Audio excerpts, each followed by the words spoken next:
Welcome to the Victorian Small Business Commission's Connect Managing Small Business Debts webinar. We'll be taking you through today some tips and tricks for how to have those difficult conversations that you might need to have as a small business when you find yourself owing debts, particularly to large organisations. We have a great panel with you today, so I'll just bear with me and we'll get the introductions started. And I'd like to start from acknowledging the traditional owners of the land on which we're meeting today, which for me is the Wurundjeri people of the Kulin Nation, and to pay my respect to elders past, present and emerging. Thank you for joining us today. With the panel, we've got a great panel put together for you today, which is going to be very practically focused.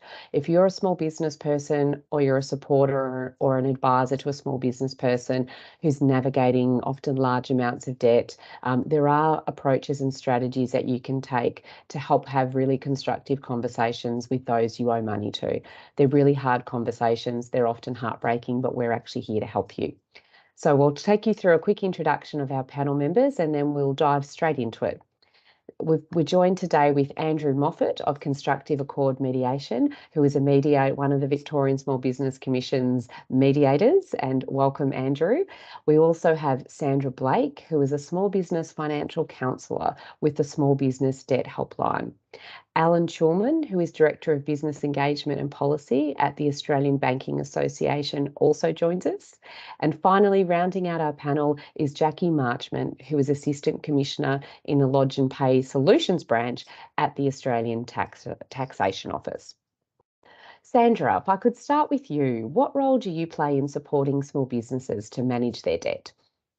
Yeah, so we provide options to our clients and we explain the pros and cons of each option, thereby empowering that client to make their own decisions.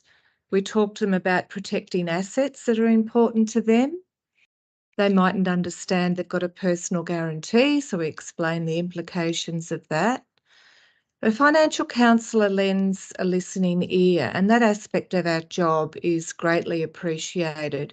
We provide a lot of support. We know where to refer the small business owners to. We're all qualified as financial counsellors with extra training in small business, and most of us have actually owned a small business ourselves, so we've walked in those shoes.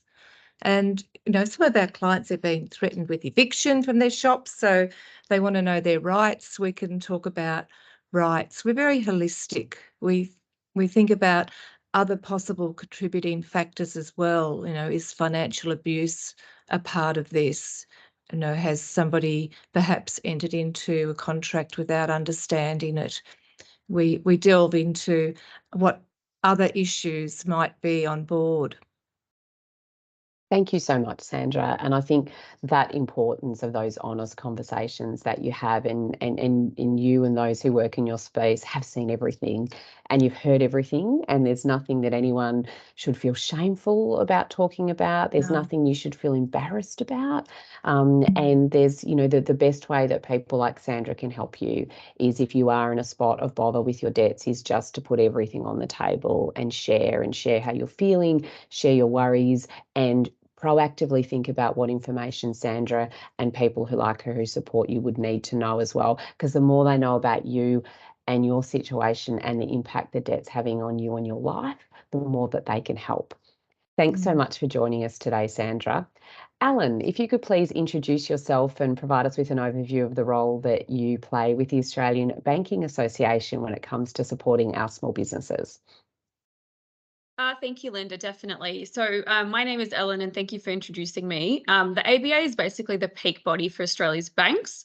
We work really closely with our 20-member banks to build a strong, stable and trusted banking system to grow the Australian economy and build the financial well-being of all Australians, and that, of course, includes small businesses.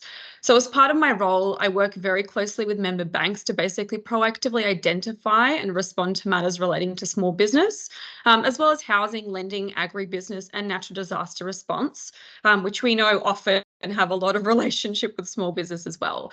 Look, we know that SMEs are the lifeblood of the Australian community and they play a critical role in our regions, towns and cities, making up 98% of Australia's businesses. Against a backdrop of what we know is a very tight labour market, rising energy prices and interest rates, coupled with a relentless period of natural disaster, SMEs have actually stood as a resilient and cautiously optimistic sector while navigating a complex economic landscape. The role of banks here is, obviously banks provide resources and support to SMEs, and lending is a critical component of economic recovery. We know that the small business sector will play an increasingly important role in the health of the Australian economy as it slowly recovers from the current inflationary environment. Just a few quick stats.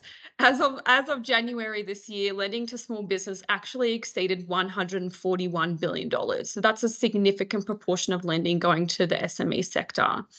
Access to finance for small business is important, and banks help support these businesses by providing loans to help SMEs do things like grow their idea, expand their operations, buy equipment, hire new staff, diversify their product offering, and even to the extent of adopting sustainable practices for their businesses. Banks also have targeted initiatives specifically to the SME sector. So our member banks have dedicated small business bankers who can help a small business grow and provide SME-specific offers, unique tools like small business hubs and billing solutions, basically allowing a business to free up time and to focus on what really matters, which is the business. But we also know that the experience of SMEs has been mixed. Some businesses are thriving while others wait for stability following this period of economic uncertainty. And I guess the message I really wish to emphasise is that for those customers in a period of difficulty, banks are there to provide support. Banks are already taking steps to support customers who need help today and into the future. These small business bankers work hand in hand with their customers to support them through every stage of their business. So that's during the good times and during times of hardship. Small businesses also have specialist teams within banks that also work closely with families who have experienced hardship, disaster, or other difficult situations, and have a very wide range of practical measures to support businesses and households get through these experiences. The message I'd like to make very clear today is that SMEs, look, we really strongly urge you to contact your bank if you have any concerns or troubles. Your bank is here to help. Thanks so much, Ellen. And we'll tease through this a bit in the webinar as well, but it just reinforces that message of the importance of speaking up, that if you do raise flags with your bank that you are struggling, or you're anticipating that you might be struggling as well, it's not going to be a gotcha moment. Now, we know from our work with small businesses that there are basically in terms of small businesses who are struggling under a debt, that there's often they owe money to their bank, and the other debtor that they owe money, or other creditor, that they owe money to, is the Australian Taxation Office. So without further ado, Jacqui, are you able to provide an overview of your role and the work that you do with the ATO, please? Thanks, Lynda. Hello, everyone. I'm Jacqui Marchment, one of our Assistant Commissioners at the ATO, and I'm very pleased to be joining you today from the Yuggera lands. As Lynda said, I work in our service delivery group in our Lodge and Pay business line, and our focus is really to make it as easy for our clients to meet their lodgement and payment obligations now, and also get ready and prepared for the future. We do it in a number of ways. In my branch, we have some very dedicated professionals who work mainly with individuals and small business, and we work with them very closely to help them get back on track if they've had some issues in terms of payment.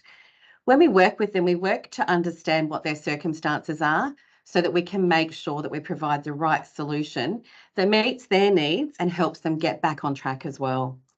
We know it's been a really tough few years, and we are certainly incredibly conscious of the pressures that are facing small business at the moment, right across all of our small business. So today I'm really pleased to be joining you to talk through some of the support options we have available through the ATO.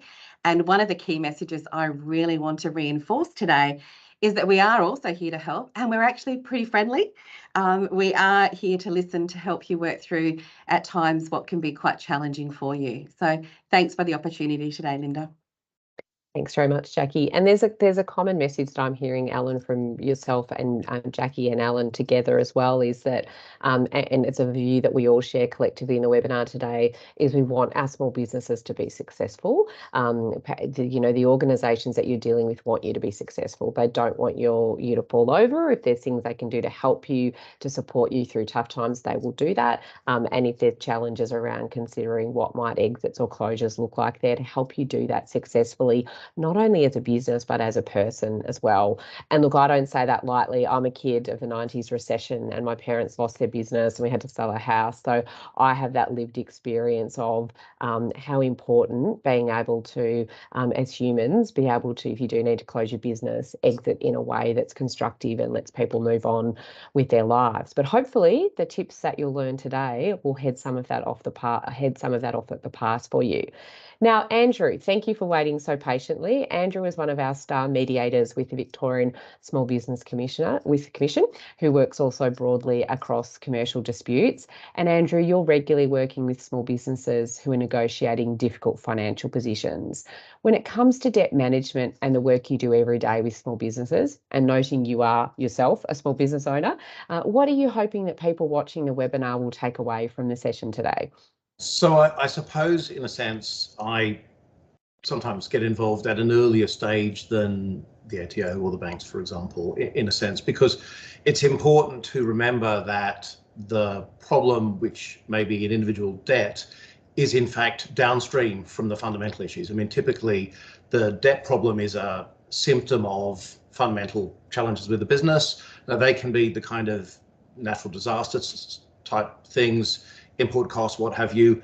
They can also be business decisions which look great at the time they were taken and with the benefit of hindsight haven't worked. I mean, we all know that entrepreneurial drive of small businesses is incredibly important. Sometimes they nail the most fabulous new business and some of them don't work. But one way or other then, typically what happens is there are business pressures in business trading, and they manifest themselves as debt. So businesses struggle to be able to meet their loan obligations or their rent or paying suppliers or staff or the ATO, for example. So the first thing I'd like to say, I guess, Lynda, is to make sure that people realise that whilst those situations are pressing, incredibly difficult, of course, very easy for me to say because it's not my life, but when those things happen, it's important not to feel overwhelmed. It's important to, as calmly as one can, sit back and maintain some control. Because what happens when you have these debts is effectively there is a certain risk, a material one in some cases, that effectively you can control some part of your destiny. You hand that over to the ATO or the bank or what have you. You've got a mortgage, you've got a tax debt, what have you. And if you do nothing with that, that effectively puts your destiny in the hands of those other organisations. So sitting back and as everyone said, reaching out, making contact with the other party is really good. But before you do that, the first thing is to work out a bit of a plan. The financial counsellors, of course, are an excellent resource for that. But firstly, start thinking yourself, your business, what are the challenges? How can it be? How can they be managed? What is fixable? What isn't? And then using that, and a very difficult tightrope, I recognise, looking at things overall, but recognising you can only solve one problem at a time. So talking with Jacqui's colleagues, they will probably be keen to know that the banks are being looked after, but fundamentally you need to look at each problem and find a logical, again, the financial counsellors can very much help mapping that way through the minefield, but working out each situation and dealing with one problem at a time. If you don't, it's overwhelming, and that is when you can become paralysed, and that's only bad. Thank you, Andrew. That's so timely that you make those reflections. And I hear from small businesses and their advisors and accountants, bookkeepers, that some of their customers who they know are struggling the very most are the hardest for them to actually reach and engage with, because people are scared to return the phone call or return the email because they're scared of the unknown. But and Sandra will have an opportunity through the course of the webinar for you to talk a bit about what we've spoken about previously around some of these difficult conversations can actually be a bit of a valve for relief, provide a bit of relief for getting all the issues on the table. And as Andrew said, working out what you can control and what's your best pathway forward. Jacqui, in terms of the ATO, could you talk through how the ATO helps small businesses to meet their obligations? Sure. Thanks, Lynda. And I might just touch on again a little bit about the role of the ATO for a bit of scene setting. So our primary role, as most of us know, is to collect revenue for the government to fund those essential community services like healthcare and education. And I think it's important that we also call out that that can sometimes make us a little unpopular. And one of those key messages I want to reinforce again today is we've heard from Andrew about the importance of picking up the phone and talking to people and others. And I want to reinforce that again with the ATO. Whilst we may not be on the top of your call list, we are really committed to supporting you. And it is really important to us that you get the support, that small business get the support that they need to not just survive in business, but to thrive as well. So again, we might not be popular, but we're certainly here to help you. So if things aren't working for you or you're new to business and you need to understand the tax and super system in a little bit more detail, we do have a range of specialist small business tools that are available online. We have some tailored services, and we also have a number of really professional, experienced staff that are available to talk with you. In terms of our online services, we have ATO Online, which is really helpful for our sole traders and businesses to manage their tax affairs and super affairs in one space. We have an app that is free. It's easy to use. I can use it, which is a good testament of how easy it is. It's really easy for our sole traders and individuals to manage their tax and super on the go. And you can set up reminders as well. So you can set up payment reminders. So if you need to remember when to pay your tax bill, etc. We have Small Business Newsroom, which is dedicated to small businesses. It's actually really a bit of a one-stop shop where you can actually get newsletters, education updates, register for webinars, etc. We have a self-help phone, which is we have an automated service as well as our contact centre operators, where you can ring that automated service to walk through how to lodge your returns, make payment arrangements, etc. We also have more tailored services as well. So we know there's a lot of information available for business, and there's a lot to understand as well, particularly if you are new to business. One of the things we do offer, which is a bit of a whole of government offer as well, there is a series of emails that once you register for an ABN, new businesses get an email when they register with a series of webinars that they can access and videos that they can watch. You get another email at 3 months, 6 months and 12 months. And they're all designed to sort of work you through or walk through at the different stages of your business, from establishing, running it and growing it. And again, that's from a whole of government perspective. We also know how critical, a few people have talked about cash flow today, we know how critical cash flow is to running a business, and particularly in challenging times. We have a cash flow coaching kit that is designed for trusted advisors like your registered tax agents to work with you, work with small business to help build your cash flow capability, help you understand and map through your financial commitments, including your tax obligations. We also have materials available for Aboriginal Torres Strait Islander people in business, and a range of tools for our culturally and linguistically diverse backgrounds to help understand tax and super in Australia. We have, as I said, also a range of staff and different direct contact numbers that you can actually call through our contact centres for the different topics that you might want to talk about. So again, my key message, and it will be a repeated message today, is get in touch, reach out to us either through the phone or use the tools online to help you understand and meet your tax and super obligations. And I think a bit later on in the session, we'll start talking about some of the more specific opportunities for people that have got some challenges with their debt at the moment, Lynda. Thanks so much, Jacqui, and it's really fantastic to hear about the different channels that the ATO has, and certainly from what we're seeing and hearing from you, it's very positive, it's encouraging, it's like, please, we want to work with you.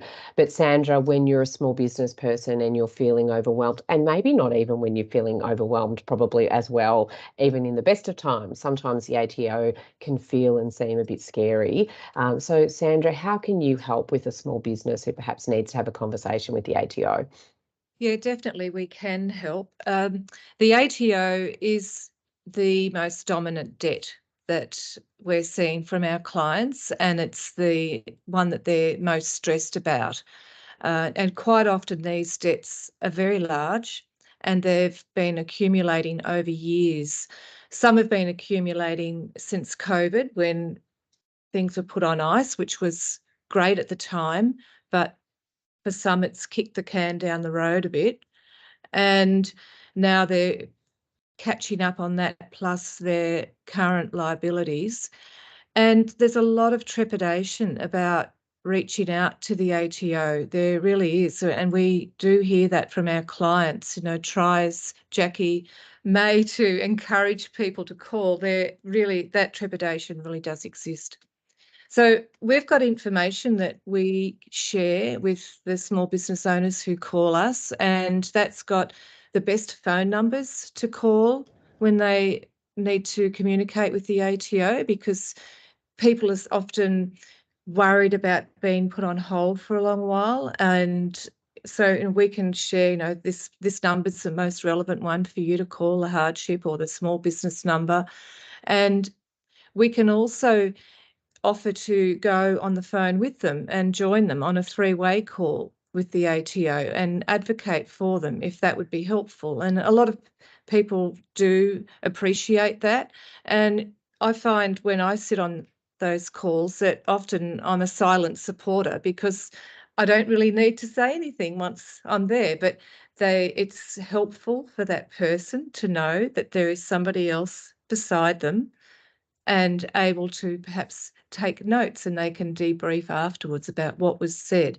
So that can be really, really useful as well. We talk to people about the sort of hardship they can expect to be offered from the ATO and how they might go about negotiating for that. And we explain how to negotiate an affordable and sustainable payment plan with the ATO. And because we explain to our clients, there's no point.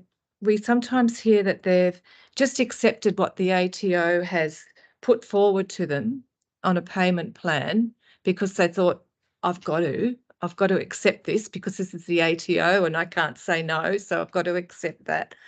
But it hasn't been sustainable. It never was. And it doesn't help that person at all. It puts them in a worse situation. So we encourage them to try to negotiate a plan that is going to be sustainable and how they can come up with that amount that's going to be sustainable, how to find that figure of what they can offer. And we explain things in a non-threatening way. I find that a lot of our clients, they're a bit nervous to ask, say, their accountant or their lawyer or the person on the other end at the ATO certain questions because they don't want to sound a little bit dumb. And of course, there is no such thing as a dumb question, but they don't feel like that speaking to us. So they can ask us all of those questions and we'll explain things simply, and we'll go over it again if we need to, and again, in a very non-threatening way. And that's really helpful. Again, I really want to stress that financial counselling is free. It's confidential. You'll speak to a qualified person, and we're also impartial. There are some services that charge. They are not financial counselling services. So please look for a proper financial counselling service. We also understand the complaints process. So if for whatever reason the small business owner hasn't been satisfied with the response that they've received from the ATO, we can explain that complaints process and how they can navigate that, and we can help guide them through that as well if that's needed. Thanks so much, Sandra. And look, that's an excellent point, because I think this is true of the ATO and banks, is that they're large organisations, and that doesn't mean they're inanimate objects. They are full of human beings, and mistakes happen. Sometimes there's human error. Sometimes maybe the person on the other end of the phone is not having a good day. And That's whilst right. that doesn't make it easier in your transaction, but that ability It's to such a have, big department. You're going to it get a is, lot of yeah. different personalities. Yeah. Mm. So knowing those pathways, that so if at first you don't succeed, that doesn't have to be the end of the pathway. Or if you hear of a friend who maybe didn't reflect well on their experience with whoever they were dealing with, well, that doesn't mean that that should hold you off from having a go yourself as well. So thank you so much, Sandra. And I think the point about there is no silly question, there is no dumb question, and much better to ask it, because otherwise things will fester within your mind. And your question might actually lead Sandra or her colleagues to go, well, this is actually a critical piece of information that we needed to know that they can use to help you. Now, Alan, in a banking context, from the bank's perspective, what are the benefits to a small business in contacting their bank early to discuss outstanding debts? Because we know that also similarly small businesses are nervous about speaking to their banks, particularly if there's personal guarantees involved and, you know, the house is on the line. So anything you could share would be appreciated. Thanks, Lynda. Look, you're exactly right. And I think I can echo much of the sentiment that's been discussed. We do often see this fear from small business that prevents them from contacting their bank early, or only contacting their bank when all other options have been exhausted. I think I as well will have one repeat message, and I think that message is that it's the sooner you can contact your bank, the sooner your bank can help you, and the more options actually it is likely to have to support you. Look, banks know that no two businesses are the same, and they have a suite of options, which I will speak to a little bit later, which can be utilised to help a small business get back on track. These options will largely depend on a business's individual circumstances and will be tailored to best help you. What I can say is that banks closely monitor their customers to make sure that they can manage and service the level of debt that they have. And for those who are showing early signs of financial difficulty, we actually have small business bankers and support teams who at this very moment are already proactively reaching out to these customers to encourage early conversation, both from a business finance perspective, but also if their personal finances are struggling, or if they're on, for example, a fixed rate mortgage that is due to roll over to a variable rate mortgage. Banks are here to support them during the transition. And we know as well that many small businesses' finances are linked to their personal finances as well. What I will say is that if you're we definitely encourage you to contact your bank, but if you would prefer to read some materials online in the first instance, we do have a broad range of resources available on our ABA website. So we have a dedicated small business financial assistance hub that actually allows a small business to click through what they're experiencing and find information relating to their finances, as well as the likely perspective of the bank in relation to their situation. We also have a list of all of the hardship teams and their contact numbers for our members available on our website to make it much easier for customers to proactively get in touch. I think an important thing to flag as well, Lynda, is that we know that for a cohort of business owners, this period will actually be the first time they have seen or been through a period of interest rate rises, coming off a period of comparatively lower levels. In response to this kind of a thing, dedicated small business bankers are visiting small business owners as well, not only proactively contacting them, but also taking trips to see them face to face to directly hear from them. Some banks are also providing tailored product offerings to assist customers facing difficult circumstances. So I'm talking about things like reduced or no interest loans to those on low incomes for essential purchases. I think importantly too, banks are also aware that in addition to the impacts being felt by businesses due to the economic environment and higher cost of living, at the very same time, some communities are struggling with the impacts of natural disaster during the same period. We've seen disaster occur throughout 2022 and in parts of Australia this year as well. And we've seen how long some of these impacts can continue to be felt by affected communities as they work to rebuild. For businesses facing hardship due to financial difficulty or due to the impacts of natural disaster or any other reason, my message remains the same. Don't do it tough on your own and get in touch as soon as you can. Thanks so much, Alan. And I think that common reference there to hardship teams is really important, because when you're brave enough to pick up the phone, you're going to a team who appreciates how brave you are to make that call. You're not going just into a big bucket of a call centre where, you might be asking about a credit card for a holiday you want to go overseas on and things like that. You're dealing with people who, when they say hello, they know what a big step it is to actually make that call in the first place. And so already the team, they're ready to listen to you and your story, know you have a hard story to tell. So I think that's really important to try and keep that in mind. Again, it doesn't necessarily make that call easier, but to know that there is good intent with those people listening. Now, Andrew, in your mediation work, you're involved in negotiating with small businesses, helping small businesses negotiate with their creditors all the time. And as we've talked about, that could be banks, it could be landlords, a whole range of sort of situations. Do you have any tips for our small businesses on how they can best handle those initial conversations? As you would expect, Lynda, I do. Yes, indeed. And the most important thing, I suppose, we've been referencing it a little bit in the last couple of minutes. You don't actually negotiate with a bank or the ATO. At a human level, you're negotiating with a person. Now, of course, that person is an employee of the ATO, or maybe the landlord or the supplier or the bank. But fundamentally, the person you're dealing with needs to be recognised as an individual and turned into, ideally, a kind of ally to help you navigate through these things. Now, that sounds wishful, but in practice, I've seen this happen lots and lots of times. So all of these hardship teams in all of these organizations, they're all paid. Their job is to help resolve things. So their job is actually to be your ally. It might not feel like that, but actually there is a real person that you speak to. That real person, now we all know, if you pick up the phone to any large organization now, part of the message, apart from telling you how incredibly important your call is to them, part of the message will be, our staff are entitled to a safe work environment. If you get sweary, then we'll hang up. Okay.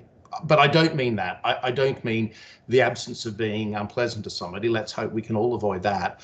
But actually working with the individual, the person you're working with, you're speaking to help understand, to help them explain what you need to navigate through, and for them to help you understand how best to engage with the organization they represent, what levers to use, what terms to do, what are the sensitivities.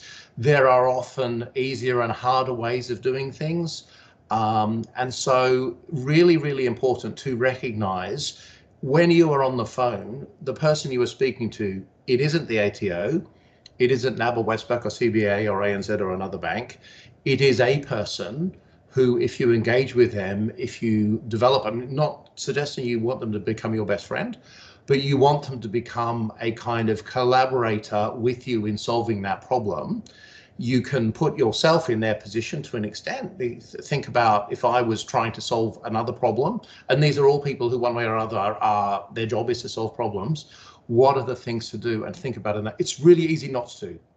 I mean, we all very unconsciously say, negotiating with NAB, but NAB's not a thing. NAB is a legal fiction which has, 36,000 staff. You'll be dealing with one of them, and that's really, really important. And if you do that, and especially now, I think the big organizations have got better in having consistent coverage and what have you. So to try and each individual engagement, to try and have a sensible interpersonal dialogue with a person, and ideally try and have some continuity, that's going to be a lot better than just feeling like you're overwhelmed with a faceless bureaucracy, because that's not the reality. Thanks so much, Andrew. And I think we've talked about this in some other situations too, where providing context and information to support that person you're dealing with in that organisation, to have conversations that they might need to have about some possible solutions to your challenge and your problem as well within their own organisation. Absolutely, as well. Turning them into a champion for you so that they can then advocate on your behalf into the system in the language that the system will understand. That can really, really pay off. Thanks, Andrew. Sandra, you work with businesses that might be hesitant to talk to their creditors and instead might turn to other types of lenders and third-tier lenders and other providers. Are you able to talk us through whether you see any risks to this, noting you're not giving financial advice, but in the context of the conversation that we're having? Yeah, sure, I will. And I'd like to really second what Andrew spoke about there. Respectful negotiations is what he was really on about that. And financial counsellors do that really well. And I have often seen a situation where a person has tried to negotiate with a bank, a creditor, a utility company, and struggled, haven't got what they have needed, what they've sought to achieve. They get a financial counsellor on board, and then they're able to achieve that. So it's that respectful negotiation, considering, I say to myself when I'm in that situation, is what we're asking for a right or is it a favour? And then how do we get that? But anyway, that was well put, Andrew.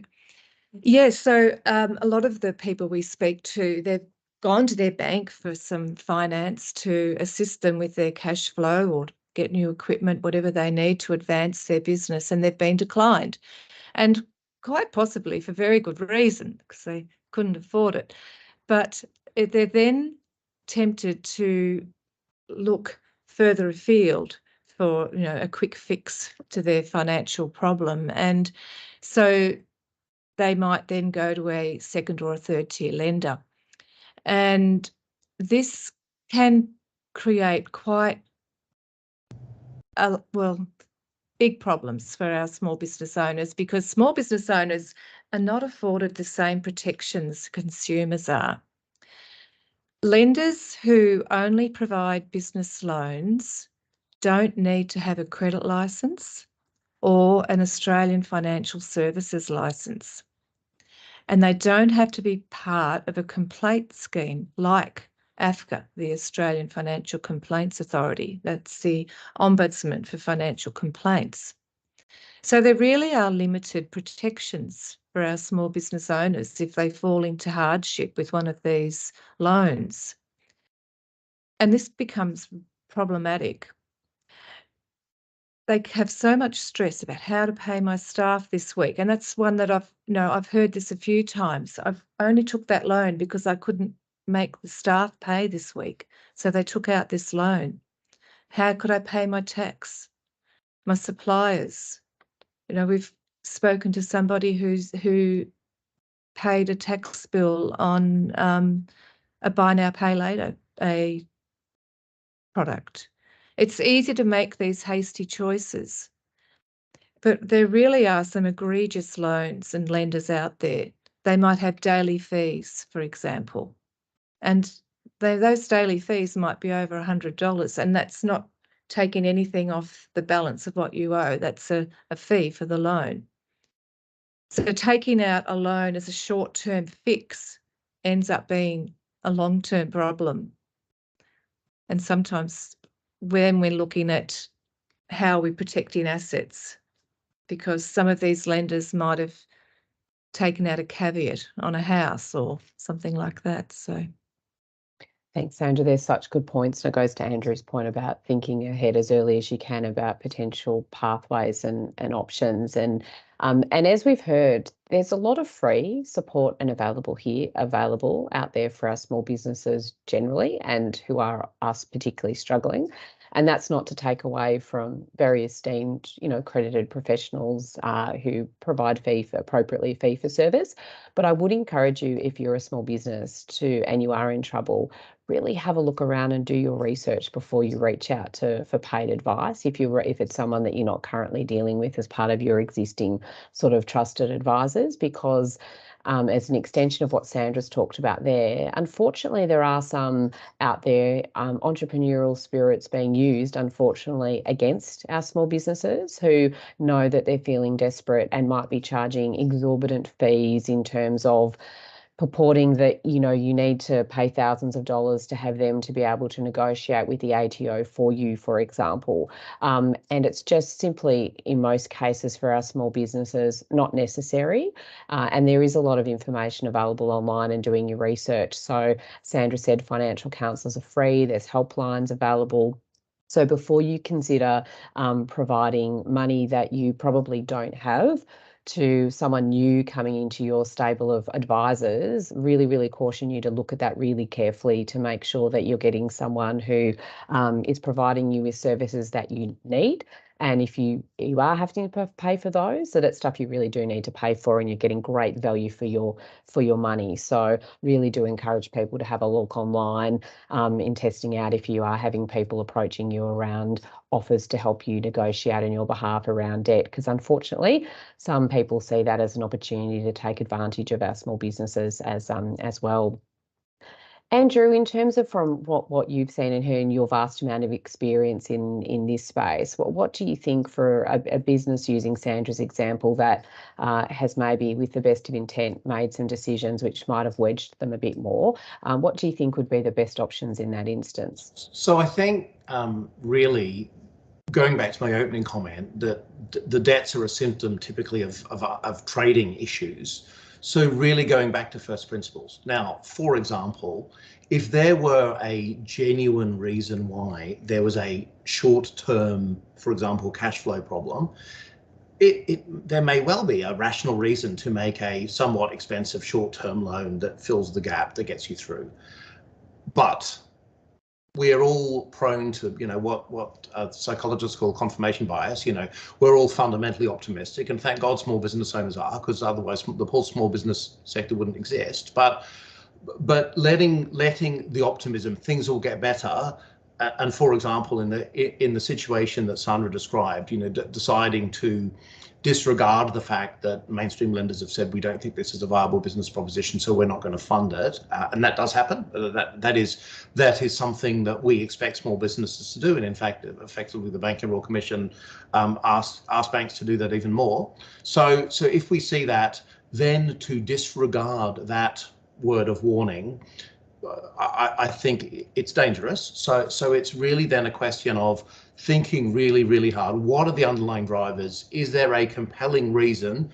Not crossing my fingers, or the prices are going to go up, or the harvest's going to be amazing, or the whatever it might be, the thing that I sell is suddenly going to go viral on TikTok. You know, but genuine, grounded reasons why my business is about to become sustainable in the way that it hasn't. But alternatively, then that may be a time to look at reality and say, perhaps I've been, for example, too ambitious. Perhaps my business isn't able to support this amount of debt. Perhaps I need to sell some assets, whatever it might be. But that's a question then of finding a sustainable, as Sandra said earlier, a sustainable solution. And I have to tell you, the expression on somebody's face, if you're in a mediation in a situation like this and they navigate a solution where they wake up, where they know that the next morning they will wake up without the sword of Damocles hanging over their head, it's extraordinary. I think it's very, very easy, and I recognize many of the people in the audience will be in one of these business stress situations. I suspect even you don't realize the debilitating effect of chronically having that uncertainty all of the time. So finding a way, even if it's a disappointingly less ambitious future, but a future that is sustainable, that you know you can get through, that can be life-changing. Thanks so much, Andrew. And it's so important, isn't it? Because it affects not only you as a small business person, but your families as well too. And if you've got staff, there's your staff and their families as well. Now, Jacqui, in a really practical way, if we've got small businesses who are watching and they are having trouble paying their debt to the ATO, what should they do? A really great question. I think we've heard today that you know, we don't want people staying awake at night thinking about their debt. So the best thing they can do, as we said, get in touch with us. But if people are having trouble paying their bills, just like other bills, or particularly their tax debt, we do require payment in full. But we also know sometimes things happen, and it makes it hard for you to pay your tax and super on time, combined with the fact that we know the last few years have been incredibly challenging and continue to be challenging. So the very best thing you can do is get in touch with us early, and we'll work with you, and we will have those respectful conversations with empathy to make sure we're tailoring things where we can that meet your circumstances. One of the best options you do have, and I think Sandra spoke about it before to some degree, one of the best options you have is to negotiate a payment plan with us. So a payment plan, for those that aren't aware, they allow you to break down your payment or your debt into smaller amounts that you pay via instalments. So, and you can pay those either weekly, fortnightly or monthly. Setting them up can be pretty straightforward for most people.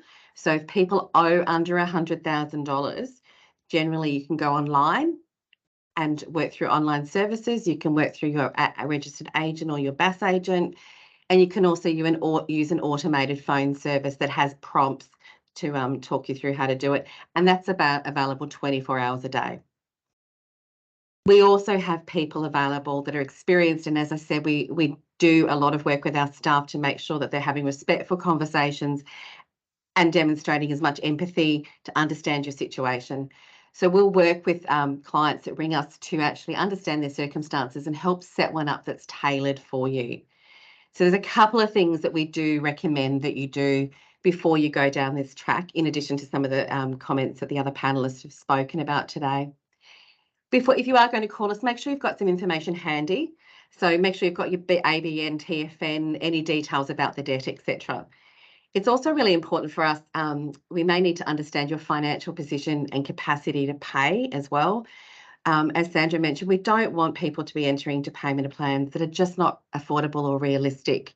The information we generally ask for is quite similar to what a financial institution would ask to ensure that you can repay the loan, or to repay the amount, I should say.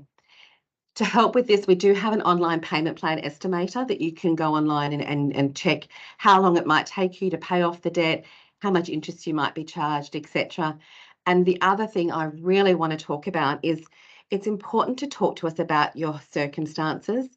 We know every business is unique. Every situation that you're experiencing is different. For example, if your business is seasonal, we can tailor a plan that actually matches the ebbs and flows of your income. It doesn't have to be one size fits all. It can be tailored for you. So make sure that you're actually having that conversation when you speak to someone in the ATO. If you do enter into a payment plan, it's really important we ask you to keep your lodgements up to date and pay any amounts that come with those lodgements. Again, if you're having trouble with that, get in touch with us so we can look at what options you might have. For small business clients, there's also, for some small business clients, there's an interest-free payment plan that is tailored for small business, and that's for those that owe activity statement amounts that are unable to pay. That plan is an interest-free payments over 12 months. There are some eligibility requirements, so make sure you talk to us to see whether or not that's the right one for you. And I think, again, that key message, if you're having trouble paying, the most important thing you can do, and this goes to what Andrew was saying, is talk to us or talk to Financial Counsellors Australia or somebody to make some arrangements. Often the longer you leave it, the harder it can be to resolve, and the additional stress that can come with that as well. So there's some practical things, Lynda, around payment plans. We have a range of options that might be available or might be suitable for different businesses. So again, get in touch and talk to our staff around your circumstances so that we can actually look at what options might be available for you. Thanks so much, Jacqui. And I think that one of the really important messages in there is the different options that are available as well. And the small business might not just be aware of them. So that's the value in the importance of having the conversation. Sandra, if someone contacted you and they were talking about putting a payment plan in place, what's the sort of checks and balances that you'd be working through with them? So we definitely don't want our clients to enter into an arrangement that's not sustainable and adds to the financial stress they're already facing. So we look at prioritising debts. We go through options such as refinance might be on the cards, selling an asset, perhaps a full and final to pay off a debt, a moratorium. It could be a debt reduction, a waiver of interest fees and charges, payment plans. And then we'll go through a statement of financial position, look at cash projections to see what will be sustainable. And we also know what our boundaries are, and it might be that they also talk to their accountant or a business advisor. A face-to-face small business financial counsellor will be able to actually do casework and go through all the financials, and we can accompany them on visits to a credit, a bank, a three-way call, something like that. There are more options if you act early, and that's what Jacqui was talking about. I sometimes tell clients that there are always options. Sometimes it appears that there are bad options and worse options, but the sooner they reach out, the more pathways out of their current despair will be available. And that small business owner will be empowered and more in control if they can steer the process. And that's more likely to happen when they act early. Unfortunately, we're now having more and more conversations with our clients about insolvency. Now, we don't advise our clients to enter into liquidation, but we explain that process, what it means. And sometimes they can't afford the process of liquidating a company. Unlike bankruptcy, which is free, if they've got to hire an insolvency practitioner, it's going to cost them a lot of money, and they don't have that. So we talk about what might happen then. We're there for the person, and that person just happens to have a business, but we always put the person first. The stress that's caused from financial hardship causes not only mental health problems, it causes physical health problems as well. So, we're there for the person to get them through this. Thanks, Sandra. And I think this is at the heart of all of it, isn't it? It's people with dreams, it's people with aspirations, it's people who we rely on as a country to have that entrepreneurial spirit and being willing to take risks and be brave and start a business. And it might be carrying on, particularly in, Andrew, you'd see a lot in the farming space around carrying on traditions and histories of family and legacy, and it's the humans involved. I think, and having sort of lived through some of this when I was a teenager too, I think one of the powerful sides of taking control as best you can of your pathway is that the reality of a business continuing past the point of any sense of being salvageable or viability is you are incurring more debt. And that's not only just in terms of interest and the like, and potentially penalties if you're owing those as well too. But as you continue to operate a business that's no longer viable, you're usually running up more debt as well, which can mean there's less for you at the end of the day as well, if you do need to exit from the business. We're almost at the end of our webinar. So Ellen, I might just throw to you now to ask if you're able to advise how banks can support customers who are facing financial hardship more broadly.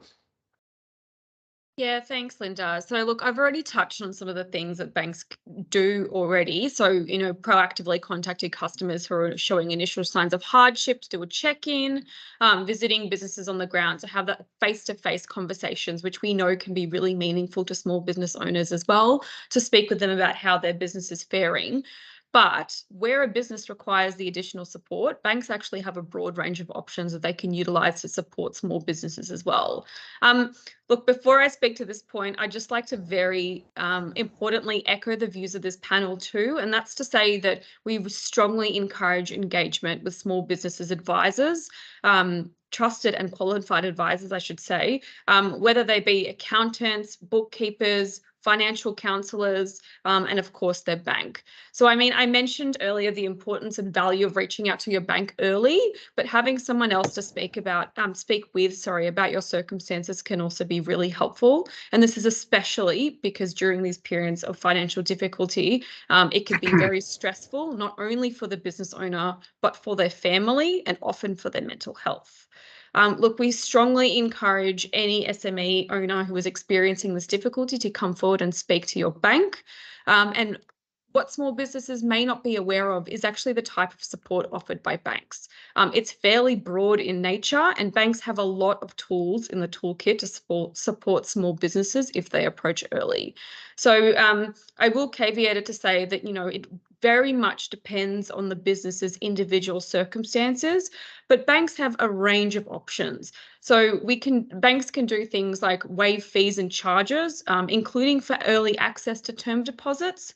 They can carry out an exercise of debt consolidation to help make repayments more manageable, restructuring existing loans free of the usual establishment charges, offering additional finance as well to help cover cash flow shortages, things like emergency credit limit increases, as well as deferring upcoming credit card payments and a deferral of scheduled loan repayments. And that can be on anything from your home loan to your personal loan, as well as to some business loans as well. Fantastic. Thank you so much, Alan. And look, thank you for joining our webinar today. We very much hope that you've received some really practical advice and some tips about how to navigate your situation or the small businesses that you are supporting. I think it's come out loud and clear the importance of reaching out. There's no shame in doing so. You will be supported. There are pathways. Try and take control of your situation so you can make decisions before others make decisions for you. None of this is easy. This is really, really hard. Many thousands of small business operators around the country have relied, particularly over the last few years, on a range of mental health supports that are available to you free of charge. So you can see the links below where you've accessed this video, not only for all the resources today, but also in terms of if you are in need in mental health support. And I can promise you that you won't be the only one, because many others like you in similar situations have reached out for help and found it really helpful. So I want to thank Andrew. Thank you for participating today and all the great work you always do for the Victorian Small Business Commission. Lynda, can I cheekily jump in? Please do. As the diversity member of the panel, speaking on behalf of the beleaguered middle-aged male segment, one of the things I'd really like to encourage, and we've all acknowledged the stress and the mental health challenges of this, time and time again in these situations, I see men who feel like they have to bear all the burden themselves. They don't want to tell their partners, their children, their whoever it might be.